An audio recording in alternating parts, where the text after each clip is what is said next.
तो आपने बताया कि क्षत्रिय धर्म में 100% स्थूल शरीर, जी 200% नहीं, 200% नहीं है, 200 मार्क्स है उसके। 200 मार्क्स हाँ, सूक्ष्म शरीर और 300 मार्क्स बुद्धि बुद्धि का। और आत्मा 400। हम्म। इसके अलावा नहीं, और ये यही है, 4 वर्ण व्यवस्था के 4 प्रभाग शरीर के अपन ने रखे समझने की दृष्टि से, और इसको गणितीय अपन ने एक कैटेगरी दे दी, और उस कैटेगरी के अनुसार क्षत्रियो को ये पालन करना है, और इसको कैसे डेवलप करना है, उसका थोड़ा सा एक स्टार्टअप कैसे होगा, कहाँ से होगा, उसके बारे में बात कर ली। लेकिन इसके बिना कहना मतलब है 999 में भी काम नहीं चलेगा उसका, वो फेलियर ही माना जाएगा। जी,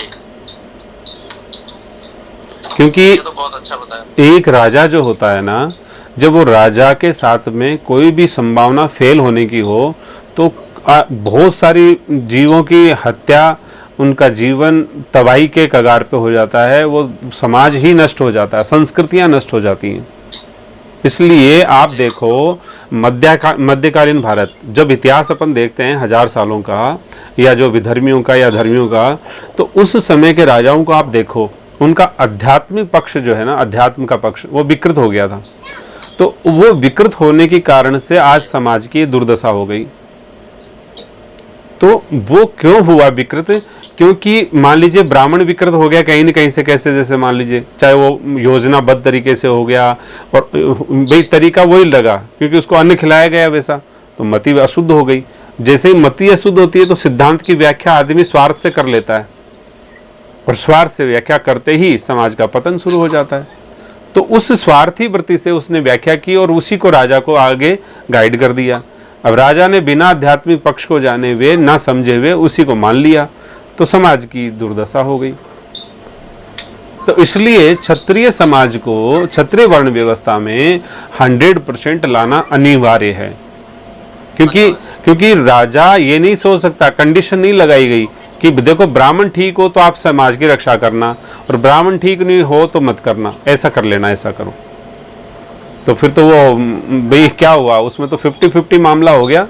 वो भी अपनी गली निकाल लेगा, साहब ब्राह्मण ठीक नहीं था, मैं क्या करूं।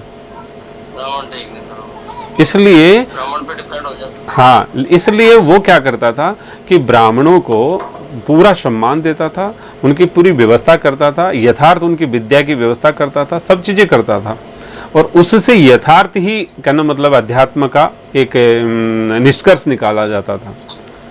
अलग अलग सारे विभाग और प्रभाग होते थे, लेकिन कोई मिसगाइड तो नहीं कर रहा, इसलिए पूरी बुद्धिता लगाता था, पूरी चातुर्य लगाता था। और उसके बाद में अध्यात्म का पक्ष यदि गलत लगता था तो ब्राह्मण को सजा नहीं देता था, वो क्रॉस क्वेश्चन करके इंट्रोगेशन के माध्यम से इसको ठीक करता था। बच्चों को थोड़ा दूर कर दो, बच्चे डिस्टर्ब कर रहे हैं, तो ये चीज होती थी। और इतना गौरवशाली वर्ण व्यवस्था है।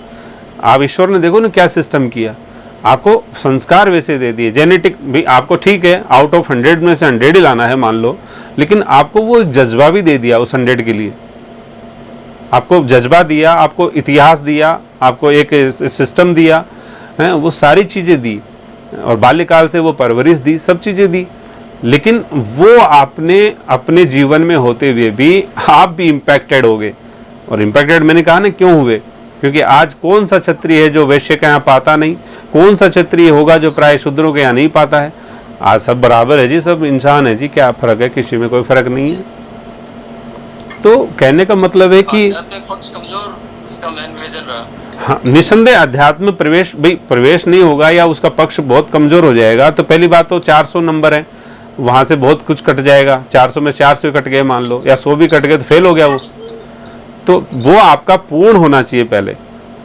जिसके जीवन में श्रीमद् भगवत गीता की मान लो प्राप्ति हो गई हो, वो सिद्धांत जीवन का आदर्श बन गया हो और उनके जीवन के व्यवहार में आ गया हो, स्वाभाविक रूप से उस जीवन में क्या कोई कमी हो सकती है क्या?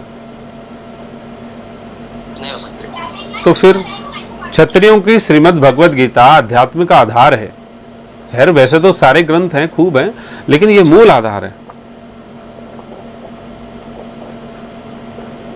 तो इसके आधार मान करके जैसे ही हम अध्यात्म को, आत्मा को जगाते हैं, तो आत्मा बुद्धि को विशुद्ध कर देती है।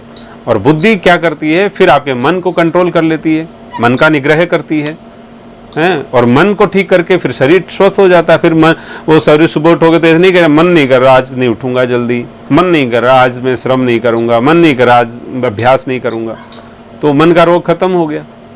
तो ये सिस्टम था, एक बहुत ही वैज्ञानिक एक सिस्टम डेवलप किया हुआ था। और क्या है, जब हम अन्य वर्ण व्यवस्था में जाते थे, ऐसा भी नहीं है कि क्षत्रिय ब्राह्मणों के यहाँ जाता था और या ब्राह्मण क्षत्रियों के यहाँ आता था या उनके बाल बच्चे आ जाते थे, ऐसा नहीं था, कभी भी ये सिस्टम नहीं था। समाज में सामाजिक बनने का मतलब है कि अपने सजातीय लोगों के साथ बैठना और उठना। ब्राह्मण ब्राह्मण के यहाँ जाता आता था, क्षत्रिय क्षत्रियों के यहाँ जाते आते थे, वैश्य वैश्य के जाते थे, और शूद्र जो शूद्रों के यहाँ जाते थे। उसमें कोई ऐसा थोड़ी कि भाई तीनों तो एक साथ मिलते थे, शूद्र को अलग कर दिया या इन दो को अलग कर दिया, वो दोनों एक जगह गोष्ठी कर रहे हैं, ऐसा नहीं होता था। और सभी वर्णों में एक विशेष स्थान पे लोग जाते आते तो वहीं बैठते थे। जैसे आप जानते हो, राजाओं के यहाँ कुछ अलग होता था और किसी के यहाँ कुछ और होता था।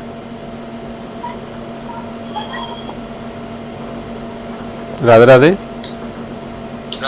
कोई आपको कोई क्वेश्चन हो जो परेशान कर रहा हो, या आप सोच रहे हो कि मैं जीवन में कैसे पालन कर पाऊंगा, या आज के समाज के संदर्भ में नहीं कर सकता हूँ, कहना मतलब यदि आज के संदर्भ में तो ये क्षत्रिय की थोड़ी आर्थिक दशा कमजोर हो गई, तो नहीं उनमें वो साहस नहीं रहा।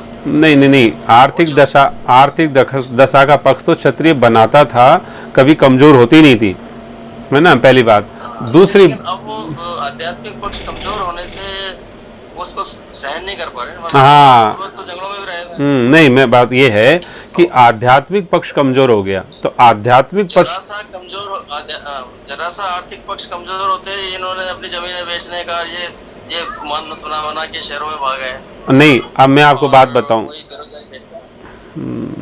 नहीं, मैं आपसे एक बात कहता हूं, आप कोई भी क्षत्रिय उठा के ले आओ और उस क्षत्रिय का आर्थिक पक्ष कमजोर हो, कितना ही कमजोर हो, अपने राम को सेवा दे दो, उसको तुरंत दुरुस्त कर दूंगा। आप कोई भी मरे से मेरा क्षत्रिय ले आओ, उसकी पूरी व्यवस्था को तुरंत दुरुस्त कर दिया। नहीं, वो आर्थिक पक्ष उन्होंने कमजोर मान लिया, तो उतना कमजोर नहीं है। नहीं, आध्यात्मिक पक्ष कमजोर होने के कारण और फिर आजकल का जो माहौल के कारण, नहीं, ये चीजें नहीं, आज देखो, क्षत्रिय वर्ण व्यवस्था जो है, आप तो इतनी सी समझ लो कि श्रीमद् भगवद गीता, मान लो इतना सा अध्यात्म तो हम जानते ही हैं कि यदि उसमें समत्वम योग उच्चते वाली स्थिति आ जाए किसी की, तो क्या उसके जीवन में कोई पक्ष कमजोर रहेगा? क्या नहीं रहेगा। तो इतनी सी बात है। तो कहने का मतलब है शुरुआत तो वहीं से करनी है, 400% जो 400 मार्क्स वो लाने पहले, फिर आप बात करो कि साहब देखो 400 में ले आया हूँ, अब इसका बुद्धि खराब है, तो फिर बुद्धि खराब हो ही नहीं सकती। जैसे 400 आएंगे 300 अपने आप आ जाएंगे, जैसे 300 आएंगे 200 अपने आप आ जाएंगे, जैसे 200 आएंगे 100 अपने आप आ जाएंगे। बिल्कुल सही है। अब आध्यात्म के धरातल को स्वस्थ करने के लिए बेस को क्या लेके जाएगा? हाँ है, क्या लेके आया था, क्या लेके जाएगा? हाँ, नहीं, जैसा भी है वो तो अलग बात है, वो अलग बात है। समत्वम योग उच्चति, बेटा भी बराबर है तो बाजू का बेटा भी बराबर है, समाज में शूद्र का भी बराबर है तो और कोई भी बराबर है। कहना मतलब है कि रक्षा मुझे सबकी करनी है, सेवा मुझे सबकी करनी है, हैं? मुझे ईश्वर क्या कह रहे हैं, मुझे वो करना है। संबंधों का मेरे लिए कोई महत्व नहीं है, हैं? जब संबंध धर्म के आड़े आते हो तो वो महत्व नहीं है, मेरे लिए अर्थहीन है। वो एक जज्बा और वो सब चीज़ें, वो तो बातें ठीक है। हाँ, आप देखो ना, अपने जब आपके ज़माने में तो निसंदेह, मेरे ज़माने में था तो आपके ज़माने में निसंदेह, जब भी कोई समाज में टंटा होता था या लड़ाई होती थी, कोई न्याय की बात होती थी, तो क्षत्रिय के यहाँ जाते थे, तो क्षत्रिय बड़ा निष्पक्ष न्याय करते थे। मान लीजिए कोई क्षत्रिय बालक उसमें शामिल होता था तो दंड बहुत कठोर देते थे, हैं?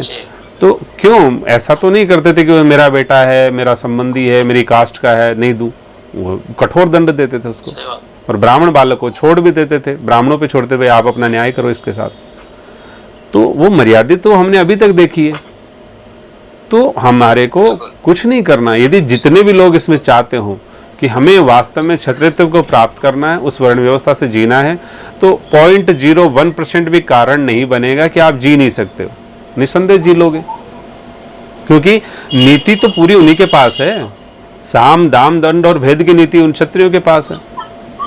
नीति है, आपको बहुत सारे अस्त्र शस्त्र हथियार दिए हैं, सामर्थ्य दिया है ईश्वर ने, सब चीजें दी है, इतिहास दिया है बहुत बड़ा, कोई कमी तो छोड़ी नहीं है भगवान ने। यह है कि क्या आप यथार्थ में चाहते हो ऐसा बनना, तो बन सकता है आदमी, बन सकता है।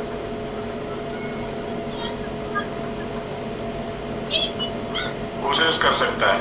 हाँ, नहीं बन ही सकता है।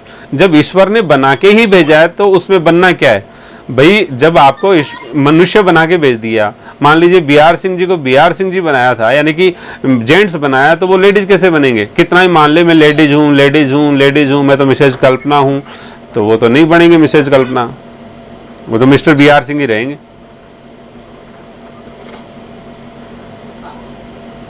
तो अपन निसंदेह बन सकते हैं।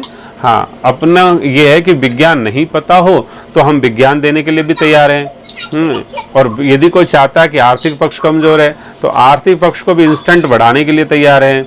कोई चाहता है ब्राह्मण की मुझे भी साहब ऐसा चाहिए, तो उसके लिए तो सेवा में क्षत्रिय सदा ही खड़े रहते हैं। तो ये पूरा विशेष वर्ग, इतना बड़ा वर्ण व्यवस्था का, जो उस ब्राह्मण की सेवा में ही खड़ा है, कोई दिक्कत नहीं, उसको क्या कमी है फिर। तो लेकिन उस वर्ण व्यवस्था को ठीक से एक ठीक समझ करके जीवन का अभिन्न बनाना है बस। जी।